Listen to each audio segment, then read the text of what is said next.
though their sold-out concert tour calls for some pretty late nights, the day we spent with the New Kids on the Block started just around sunrise.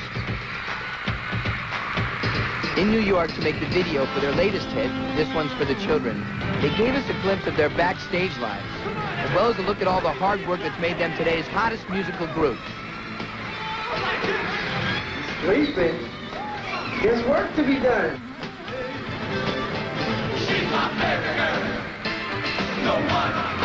This is not what I'm wearing. I haven't really dressed to the fullest yet. Look at the picture! I gotta stick my head in that? I'm not wearing this stuff. I'm not wearing this. Yeah, it's really cool. See, I'm gonna put on black jeans and then some shoes, right? And then I'm gonna do my hair up, right? Look real spiffy. So this is not the glamorous side of New York City. No. The garbage trucks and the back alley. On the expressway. Did you get to see, when you go to most of these cities, do you get to see any of the good sights, or is it just the venues? No, we get to see good sights. We go to, like, places like the Hard Rock Cafe and stuff like that. Oh, yeah? Yeah. The museum and the Empire State Building. You don't get, it doesn't seem like you have 5 minutes to yourself. Yeah, we have a rough schedule, but, I mean, I'd rather do this than anything else, you know, so I asked for it. Yeah. I asked for the schedule, and I just thank God that he put me in the position that I'm in, you know. And, you know, I'm grateful for where I am. Yeah.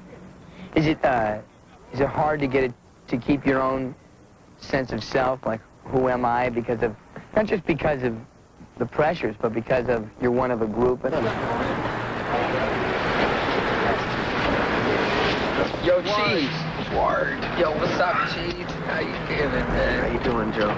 Yo. Word. You guys have all kinds of fans, and your music seems to cross a lot of barriers.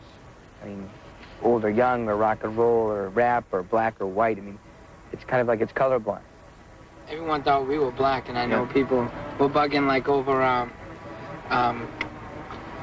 Living Color. When they saw they were black, they half of the people, they were white. All the people that go to the Stones concert are like, I heard that them on the radio, but that's not them. See, but that's the thing though. You can't hear a voice on a TV or a telephone or a radio and say that that's a black person, that's a white person.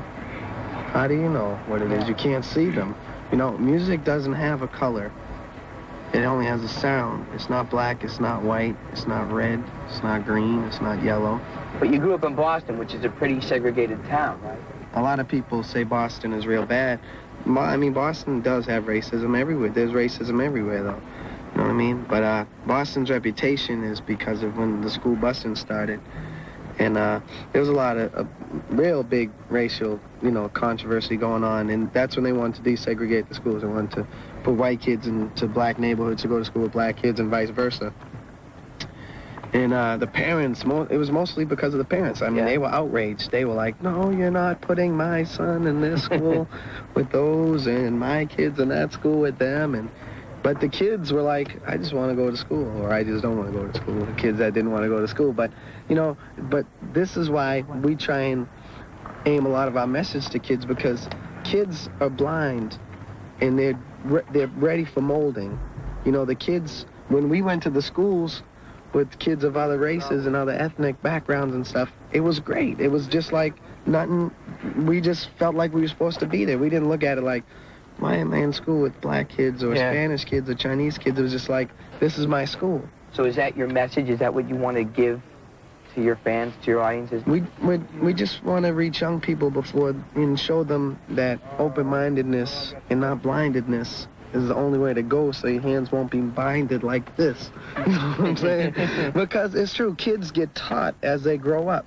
And if you're young and you have someone teaching you positive things when you're young, you know, then you'll learn that and you'll understand that, and that's what you'll accept, rather than accepting negative ways of someone older who didn't learn this, you know, learn the right values. It's tough to unlearn stuff. It is. Hard to. Thanks. Open-mindedness. And we're saving our own lives. It's true, we make a better day. Just you and me. Just you and me. You're doing wrong. You're doing wrong. Gonna lock you up. Before too long. You guys are kind of, in a way, you're kind of trendsetters. I mean, you know, kids will watch what you wear or watch what you say. It's a big responsibility.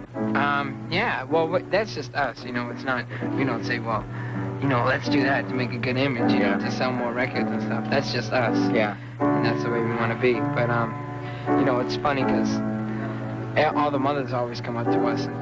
I mean, the mothers love us just as much as the kids do.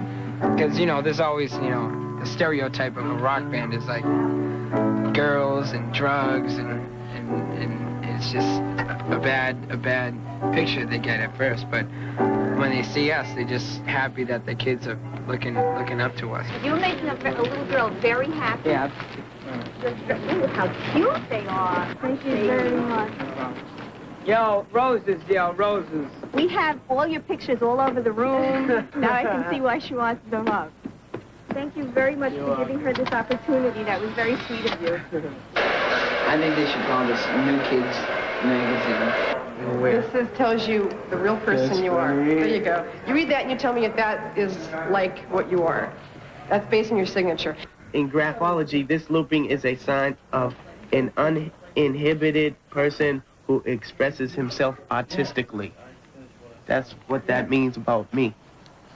You know what I'm saying? Why are you gonna put a picture like that in the magazine? Why are you gonna put that picture in there?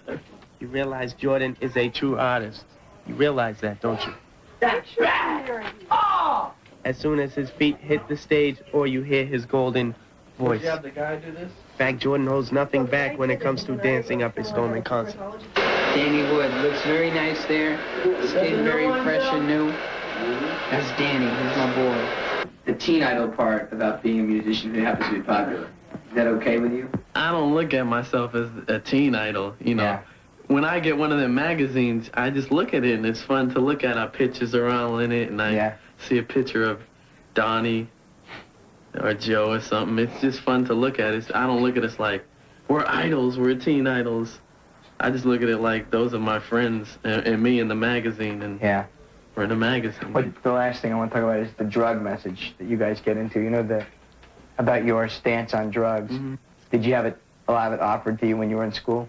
Yeah, it wasn't everywhere, but you know, if you wanted it, you could get it, and people would say, "Come on, let's go get high, let's go do this." But you know, before the group and while the group we were together and weren't successful, we were always saying no. You know, we just hung out together, went to clubs, and you know, were on a natural high, having fun and just acting crazy and everything. You know, but it's not always easy because there's all the peer pressure. You know, try this and do that and do that. But you just got to think it's not good for you. It's not going to help you in any way. It can get you in trouble. You can go to jail.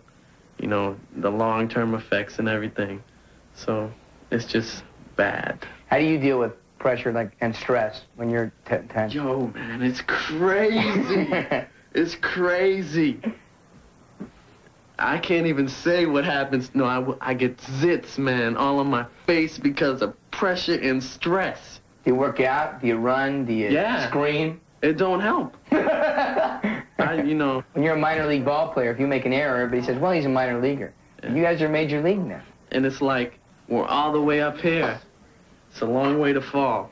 You know what I mean? If we don't come back with something good, it's a long way down. Yeah. You know, it'd be a big fall. So you just got to stay positive, and us 5 guys stay together.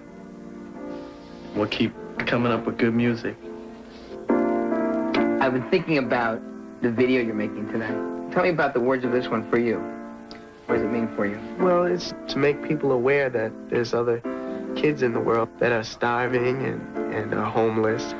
You know, it's just to make them aware that some people don't even have food to eat. And we should, you know, think of other people instead of just thinking for ourselves. There are some people